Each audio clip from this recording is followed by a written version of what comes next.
All right, guys. You guys know what this is about. You clicked on the video. And I'm going to start this off with a story because, not too long ago, I graduated high school, about not even a year ago. Okay, so, and a lot of these kids I went to high school with, even then, they were a little more mature for their age, and they were into a lot more stuff than I was as freshmen, especially compared to when I was a freshman.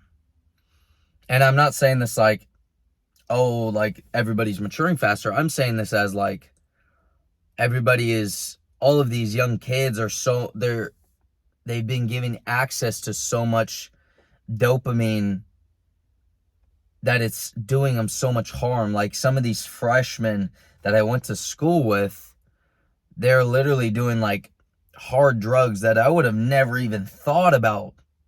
Like when I was a freshman, I thought weed was like the worst thing. I was like, no way, this is that. And I thought I thought cocaine was like stuff that like you would barely ever see people do. That's like what people do at like crazy parties, and people on the streets do coke in Mexico and like Molly and all this stuff. Like, no, like you got freshmen in high school doing this.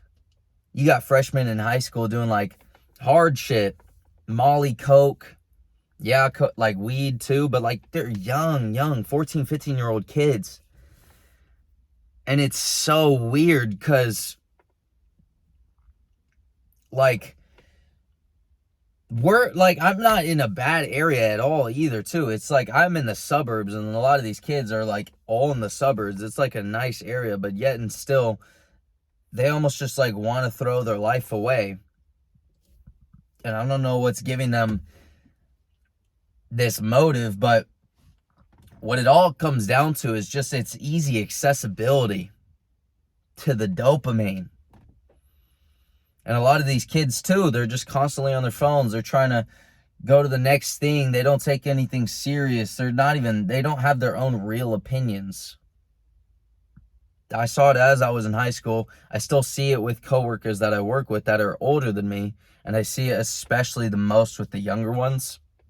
Because there's so much dopamine and there's so much accessibility to everything that they're taking in everything, but they're not allowing anything to actually sit and resonate with them.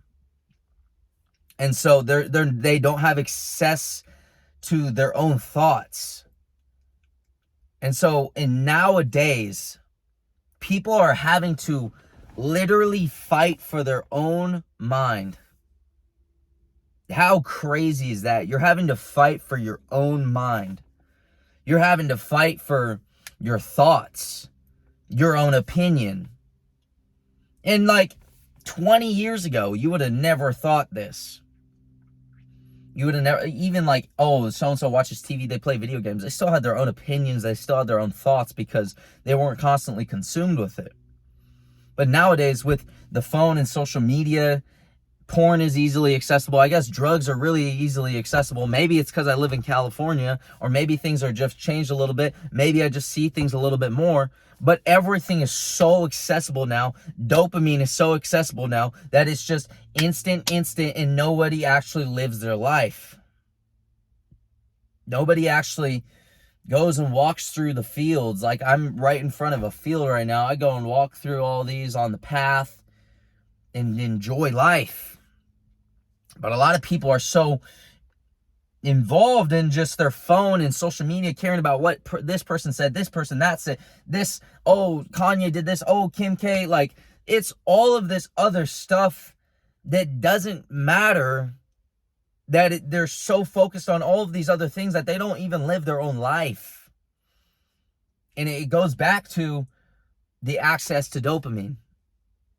There's so much access to all of this instant dopamine, all of this instant gratification through everything, and 99% of it is through this device right here. And now, from this point, if you're watching this and you're kind of in the middle of that area, you have a choice to make. And the choice is, you're not going to get rid of this phone. And no matter how many times you do a dopamine detox, you do all of this other stuff, you delete Instagram, you delete TikTok, all that stuff can help you. But what's really going to help you the most is if you learn to work with it. Because you can delete Instagram, all that kind of stuff. You're going to download it back, I guarantee you. But what you can do is replace it. Okay? A lot of times you try to break old habits. You can't get rid of something completely. You have to replace it. Same goes for like nicotine addicts. That's why they don't just go cold turkey. 99% of the time they edge off and they replace it with something else. They either go cold turkey and replace it with something else, or they edge off. And so what you can do is, like, you can read books and you can watch podcasts and you can actually inform your brain and give yourself time to generally think. You go on walks, you go and meditate, you journal, you actually do things that are going to benefit your mind and give yourself consciousness and awareness on real things instead of constantly doom scrolling to the next person's life. And all this stuff kind of sounds like, oh, it's another thing to do and this is that. It's not actually going to help. I promise you, as someone that's been doing this for 2 years, you can go back and watch my old videos of me talking.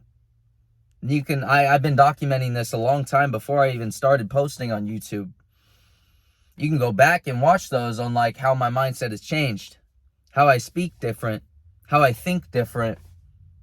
And a lot of this goes hand in hand with, I don't want to live through other people's lives. I want to live my own life. I'm going to mature through realization and being real with myself. One of the biggest things I had to realize lately was with my last relationship, on my own mistakes. Now, the relationship didn't end badly, but I had to realize my own mistakes. I had to realize in some ways that I was making mistakes. I could have done better in certain ways. And a lot of people always say, oh, she did this and this is that, or this happened and, oh, it's not my fault. The sooner you can internally look in yourself and be like, how I could have done this better, or I could have done this better. Even if everything wasn't my fault, it still is your fault to an extent. And so the sooner you can look into yourself and stop pointing the finger and stop looking for the next thing, and you look back at the drawing board, you review your homework, because that's really what it is. Every experience you're given is just another assignment. It's just another project for you to work on. You're going to have more projects in the future, but if you're not looking at your past projects, you're just going to be living the same repetition of the same mistakes that you made. Where am I going with this? If you're not constantly learning and trying to benefit yourself in that way, you're going to continue to live the life of just going through the motion. And as weird as it might feel, especially if it's the first time you journal, you gratitude journal, you go for a walk in this field. I wish I could show you guys completely, but you go for a walk in this field, you go and enjoy your life. The more you'll be able to take consciousness of your mind. But it starts by not giving into the instant dopamine that you see and scrolling and watching girls shake their ass. As soon as you see that, you have to stop it and shut it off. Because if you're always going to succumb to that, then you're never going to have control of your own mind.